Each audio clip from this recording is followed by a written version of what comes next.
Tatiana Kastueva-Jean, qui dirige le Centre Nouveaux États indépendants Russie de l'Institut français de recherche internationale. Bonjour. Bonjour. Le monde est sous la sidération après ce qui s'est passé, l'attaque militaire de l'Ukraine par la Russie, par Vladimir Poutine. Vous avez consacré un livre entier à Vladimir Poutine, La Russie de Poutine en 100 questions. Ce livre qui est publié en édition de poche, qui est très précieux aujourd'hui. Qui est véritablement cet homme qui a dupé l'Occident et aujourd'hui dont on ne sait pas jusqu'où il peut aller? Vous savez, l'histoire de Vladimir Poutine, sa première connaissance avec l'Occident a commencé par cette fameuse question « Who are you, Mr. Putin ?» Qui vous êtes, Monsieur Poutine? Et je pense qu'on a quelques éléments de réponse en plus, mais on n'a toujours pas la compréhension, au bout de ces plus de 2 décennies au pouvoir, on n'a toujours pas la compréhension complète.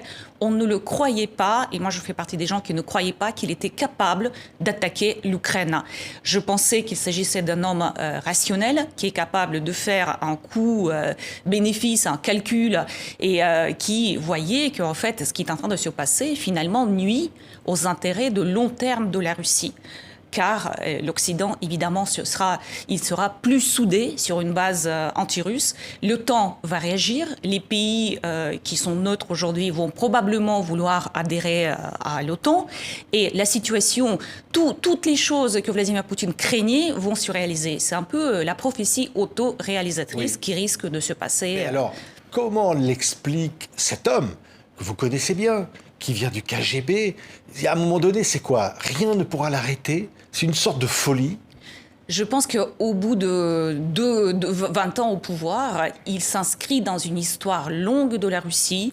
Il s'est quasiment intoxiqué à l'histoire russe, mais une certaine version de l'histoire russe, où la Russie, c'est toujours une puissance juste qui est humiliée, qui est blessée par le monde qui l'entoure, autant par les pays voisins proches, par les anciennes républiques soviétiques, mais aussi et surtout par l'Occident, dirigé par les États-Unis. C'est sa vision de l'histoire, de l'humiliation pendant les années 90 qui dicte aujourd'hui son comportement. Il abreuve tout le monde, tous les dirigeants qu'il rencontre, son peuple, par les longs récits historiques, ces articles historiques ou la vision qu'il présente. Finalement, la Russie y apparaît toujours comme victime, menacée par les autres. Oui, oui. Alors ça veut dire qu'au fond, il veut reconstituer l'Empire, que rien ne l'arrêtera. L'Empire ou l'URSS, je ne suis pas certaine que ce soit vraiment les objectifs finaux. Il dit lui-même, c'est pas l'occupation des territoires, mais il faut neutraliser ces territoires. Je pense que c'est ainsi qu'il faut voir ses objectifs.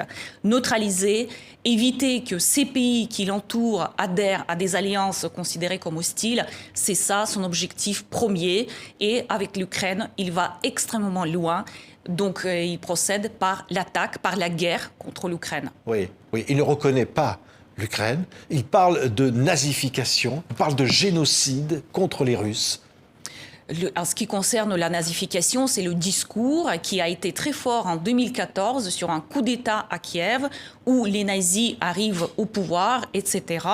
Et récemment, il y a eu ce discours a réapparu sous forme de génocide dans les républiques séparatistes des populations russophones. Et évidemment, tout ce discours-là, il est complètement inventé de but en blanc. Si en 2014, à Kiev, on pouvait parler des forces nationalistes, quelques-uns ont fait partie du gouvernement, etc. Depuis, il n'y a pas de représentants de l'extrême droite dans le gouvernement ukrainien et il est utile de rappeler que le président Zelensky, c'est un juif. Donc, peut-on parler des nazis et de la nazification de l'Ukraine?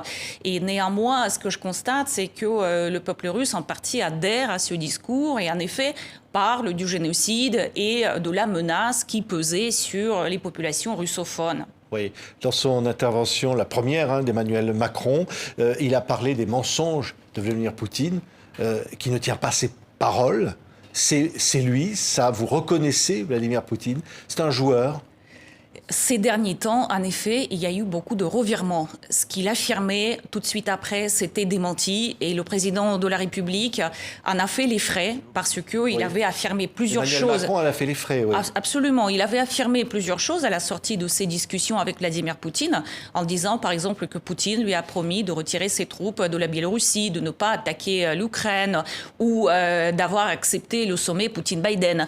Tout cela a été démenti par la suite, soit par Vladimir Poutine lui-même, soit par son porte-parole Dmitri Peskov. Donc en effet, il est dans les petits mensonges sur ces sujets-là, mais il est aussi dans les grands mensonges parce qu'il y a quand même cette fabrication des preuves qui n'existent pas, les preuves du génocide, les vidéos qui ont circulé, les fake vidéos sur toutes sortes d'attaques des Ukrainiens contre les populations russes, contre les régions séparatistes de Donetsk et de Lugansk. Donc il n'hésite pas à recourir à ce qu'on appelle la déception en termes militaires, à la tromperie, à la duperie et à la confusion qu'il sème dans les rangs de ce qu'il considère être ses ennemis pour induire en erreur et pour brouiller la capacité de prendre la décision. Le Premier ministre britannique, Boris Johnson, a parlé de dictateur à propos de Poutine.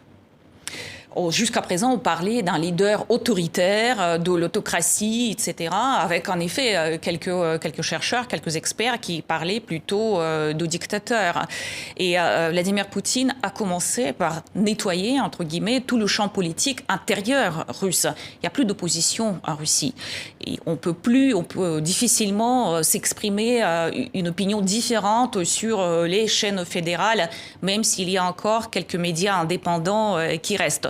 Je pense d'ailleurs que ce qui est en train de se passer aujourd'hui va aussi mener au nettoyage, au verrouillage de ce qui reste encore comme petite poche de liberté sur la scène politique intérieure russe. Oui, c'est un homme violent. Violent, il a une colère toujours contenue quand il parle, mais je pense qu'à l'intérieur de lui-même, il est profondément convaincu de ce qu'il dit. Il est prêt à utiliser la violence. C'est plutôt ainsi que je formulerai les choses. Il est prêt à aller loin dans l'utilisation de la force militaire et on l'a vu à plusieurs reprises. On l'a vu avec la Géorgie, même si formellement c'était Dmitri Medvedev à l'époque le président. On l'a vu en Crimée, il y avait des forces russes, même s'il n'y a pas eu un seul tir pour l'intégration de la Crimée au sein de l'Ukraine. On l'a vu, mais d'une manière plutôt déguisée. Officiellement, ils n'étaient pas là, les soldats russes à l'est de l'Ukraine, depuis 2014, dans le Donbass, dans les partis, dans les républiques séparatistes. On l'a vu d'une manière beaucoup plus ouverte en Syrie, dans l'opération en Syrie, et on le voit aujourd'hui d'une manière, je dirais, décomplexée et ouverte. Oui. Oui, et ça veut dire que lorsqu'il menace ceux qui interféreraient dans les intérêts de la Russie, dans cette attaque militaire, il dit « vous subirez les conséquences comme jamais vous ne les avez connues ». Ça veut dire la menace nucléaire. Je pense que là-dessus, il faut écouter Vladimir Poutine. Et aujourd'hui, quand ce palier a été franchi et la guerre contre l'Ukraine a été lancée, je pense qu'aucune hypothèse ne peut être balayée. Il faut en être conscient. Oui, c'est-à-dire qu'il est prêt à utiliser l'arme nucléaire? Je ne suis pas dans la tête de Vladimir Poutine, pour le dire plus exactement. Moi, je dis que les Occidentaux doivent aujourd'hui se préparer à toutes les options, y compris pour les pays membres de l'OTAN. Oui, on s'est trompé sur Vladimir Poutine, ici en Occident. C'est pas qu'on s'est trompé, on l'a analysé avec une grille de lecture d'un homme d'État, quelqu'un de rationnel, quelqu'un qui pense aux intérêts de la Russie et du peuple russe. Et finalement, ce qu'on voit, c'est l'homme qui est rempli de rancune, d'amertume et qui cherche à réparer les injustices historiques commises contre la Russie. Oui, à partir de là, quand on est dans cette grille de lecture, cette mentalité, je pense que toutes les options sont sur la table. Oui, et il croit, en tous les cas, défendre l'intérêt russe avant tout. C'est ce qu'il pense, oui. Dans sa grille de lecture, à lui, il répare les injustices historiques, il défend les intérêts russes. Il a vu en Ukraine, en fait, un terrain d'entraînement, une place d'armes pour l'OTAN, dont pourrait émaner la menace contre la sécurité russe. Et c'est ce qu'il cherche à prévenir. Je pense que pour lui, il est dans une opération spéciale qui est une opération préventive pour que, depuis le territoire ukrainien, une attaque de l'OTAN ne soit lancée contre la Russie. Oui. Et jusqu'à quelle limite La population russe est prête à en subir les conséquences. Les sanctions économiques vont être très dures pour la population russe. Une partie proteste. J'ai vu aujourd'hui dans ma ville natale, à Ekaterinbourg, il y a quelques protestations sur la place centrale, mais c'est une minorité de la population. Il faut savoir que la population russe, depuis 20 ans, vit aussi, elle baigne dans cette propagande, cette rhétorique qui est vraiment récurrente. Il y a plus ces derniers temps un seul discours de Vladimir Poutine où il ne parle pas des années 90, des humiliations infligées à la Russie, que l'Occident a profité, etc. Les gens sont abreuvés par cette propagande-là. Beaucoup y adhèrent. En outre, c'est extrêmement difficile psychologiquement d'accepter que c'est votre pays qui est agresseur.